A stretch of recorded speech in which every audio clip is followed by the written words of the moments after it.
to being forced to look at imagery and so on of the fetus, so-called.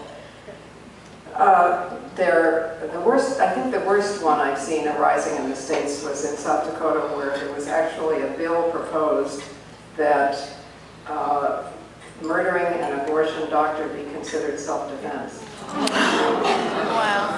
I mean, you know, it obviously it's not the best, but I mean, that to me was, that it even got to the floor of the legislature was to me a symbol of how determined our adversaries are.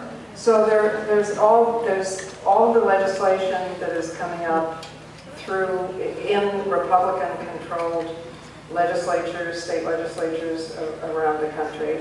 And I hasten to add, you know, that if there are Republicans here, I, as a sort of Democrat, would like to apologize to you for the incredibly crazy Democrats who took over the Republican Party with Jesse Helms. He used to be a Democrat. I mean, really what happened is that the ultra-right wing that used to be in the Democratic Party got unhappy with its racial and other inclusiveness, and they kind of gradually left, beginning and they took over there. So I'm really sorry. You know, we want to help take the Republican Party back. I mean, you know, Eisenhower couldn't get nominated now. Reagan couldn't get nominated now. Nixon couldn't get nominated now. Even Bush the First couldn't get nominated now because the party has become so extremist. And it's so dangerous to have one of our two great parties controlled by extremists, because when people are naturally unhappy with one, they have no place else to go. It is crucial to all of us that we take back the Republican Party. Most Republicans are pro-choice. I mean, you know, there's not, I'm pretty sure there's nothing in the Republican Party platform except maybe capital punishment, with which most Republicans agree. So, so I'm not trying to be partisan here. We're here on fundamental principles, regardless of party label, and it is absolutely crucial that we work together.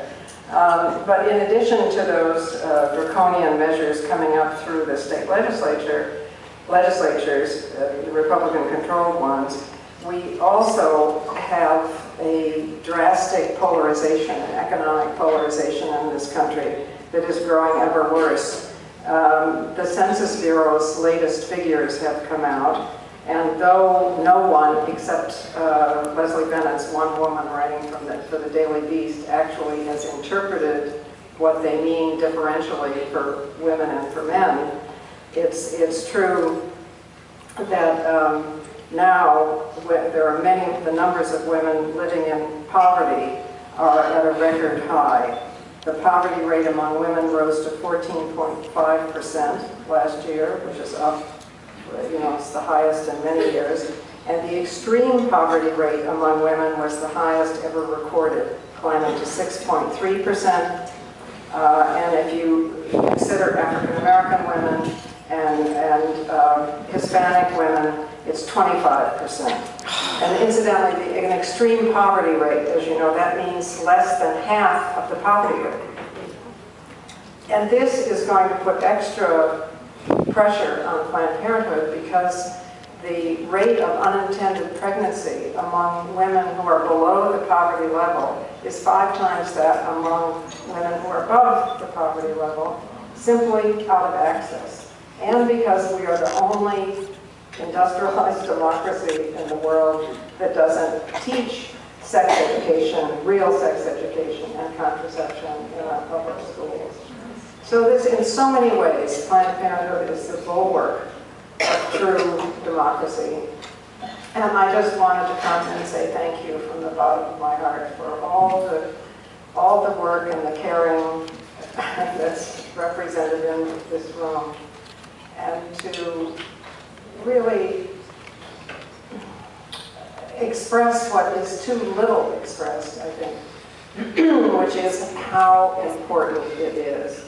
You don't get to see yourselves reflected on television and the newspaper for the crucial service you are performing. And we are communal creatures, you know. If we're by ourselves, we come to feel crazy and alone. There's something wrong with us. So it is crucial that we gather together in rooms like this and affirm each other's understanding of reproductive freedom as a basic human right, and support each other as you are supporting each other, and I am coming here to say thank you.